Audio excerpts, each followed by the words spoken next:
नमस्कार, मैं जितेंद्र गुप्ता और आप देख रहे हैं स्टार सिटी न्यूज़। मैं इस वक्त दिल्ली के बवाना विधानसभा पोर्टकला वार्ड में मौजूद हूं। साथ ही हमारे वीरेंद्र सोलंकी जी हैं, जो कि भारतीय जनता पार्टी के नवनियुक्त मंडल के उपाध्यक्ष बनाए गए हैं। सबसे पहले स्वागत है आपका वीरेंद्र जी। धन्यवाद भाई जितेंद्र। सर, राम जन्मभूमि पे आप क्या कहना चाहेंगे? सर, अयोध्या में 500 वर्ष का संघर्ष रहा। सर, राम जी अपने घर लौट चुके हैं। देखो, सबसे बड़ी बात है, ये हमारे लिए एक गौरवशाली पल था जो 22 तारीख को राम जी अपने उसमें आए हैं। उससे बढ़कर हिंदुओं के लिए कुछ नहीं है। बिल्कुल सर।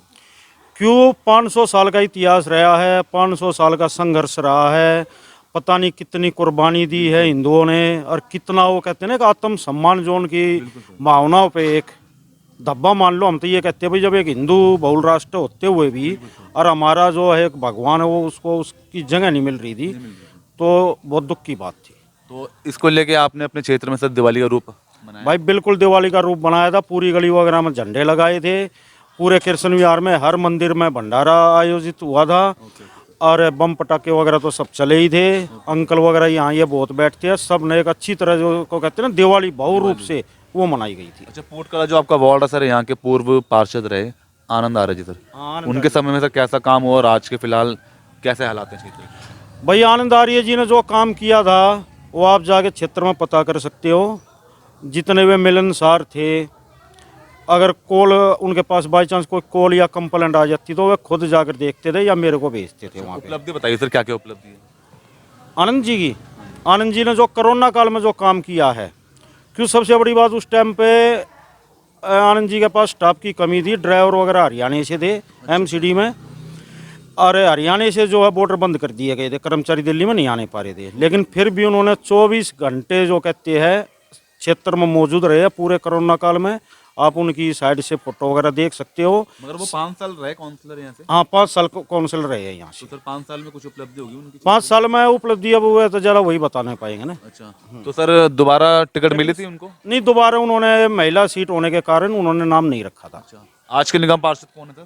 आज के निगम पार्षद रितु मुकेश कुमार है जी। ये किस पार्टी से आते हैं सर? ये आम आदमी पार्टी से। अच्छा, तो आज के हालात बताइए सर, कैसे हैं क्षेत्र? आज के हालात आप क्षेत्र में चलो आपको दिखा देते हैं। हर जगह गंदगी का ढेर है, नालियों की सफाई नहीं है। Okay okay. हाँ, तो सर आप जो जुड़े हैं भारतीय जनता पार्टी में, कब से और कैसे शुरुआत हुई आपकी? जी, मैं जुड़ा हूँ 7 साल से भारतीय जनता पार्टी में। तो आज आपको मंडल का उपाध्यक्ष बनाया सर, कैसे जिम्मेदारी शुरुआत हुई अभी जैसे? यह पार्टी ने मेरे पे विश्वास जताया था, और अब जो नया मंडल बना है, गठन हुआ है, उसमें मेरे को मंडल उपाध्यक्ष की जिम्मेदारी दी गई है हमारे नवनियुक्त मंडल अध्यक्ष सुधीर शर्मा द्वारा मुझे। और इसके अलावा मैं खंड का भी दायित्व देखता हूँ। तो सुधीर शर्मा जी के नेतृत्व में कैसा लग रहा है इस समय सर? नहीं, अच्छा लग रहा है। सुधीर जी यंग है, पूरे मंडल को साथ लेकर चल रहे हैं, अच्छा काम होने लग रहा है। सर अभी कहीं ना कहीं एनडीए को लेके जो अभी नीतीश कुमार जी बिहार के जो सीएम रहे सर, क्या लग रहा है वो कहीं ना कहीं एनडीए को समर्थन कर रहे हैं इस बार? कुछ लगता है? देखो, घर वापसी अगर कोई हमारा भाई किसी बात पर हमारे से नाराज होकर अलग चला जाता है, अगर वो हमारे पास वापसी आता तो खुशी तो होती है।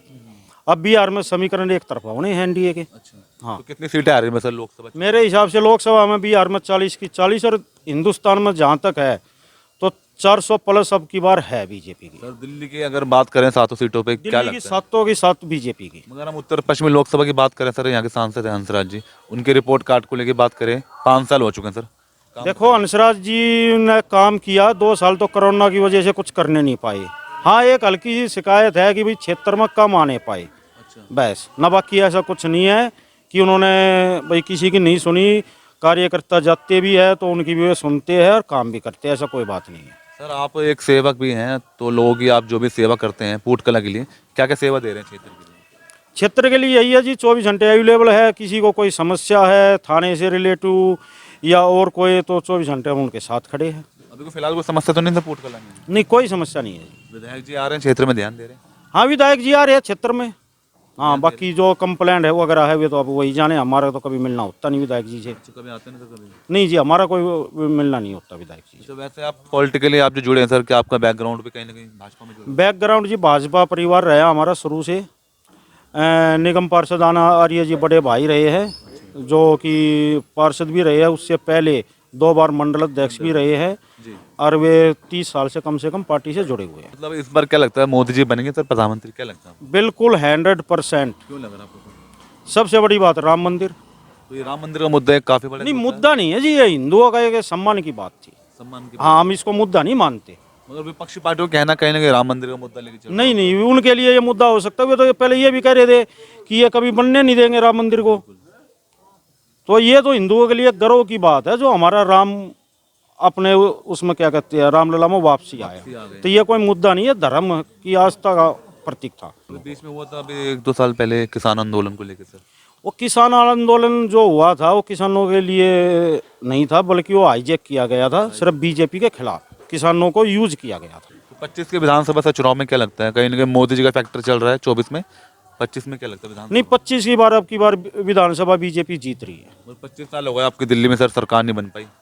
बिल्कुल जीत रही है। जैसे एमसीडी में आक्रोश आज के टाइम में, हमारे डीटीसी में जो भाई है उनको पेंशन नहीं मिल रही, सैलरी नहीं मिल रही, ये कह रहे थे हम एमसीडी में आते ये कर देंगे, बदलाव कर देंगे। कुछ इसने बदलाव नहीं किया एमसीडी में, इसलिए हम बिल्कुल कॉन्फिडेंस है कि 2025 में दिल्ली में भी बीजेपी ही आ रही है सत्ता में। सर और कुछ लास्ट में कोई जनता में अपील देना चाहेंगे सोलंकी साहब? जनता में यही अपील करूँगा मैं जनता से कि अब की बार 400 पार, और मोदी जी को पूरे बहुमत से हमें देश का प्रधानमंत्री बनाना है। जो मान सम्मान हमारे देश को मोदी जी ने दिलाया है उसको और आगे बढ़ाना है। ठीक है, धन्यवाद। धन्यवाद। तो ये हमारी सीधी बात वीरेंद्र सोलंकी जी से, स्टार सिटी के साथ मैं जितेंद्र गुप्ता।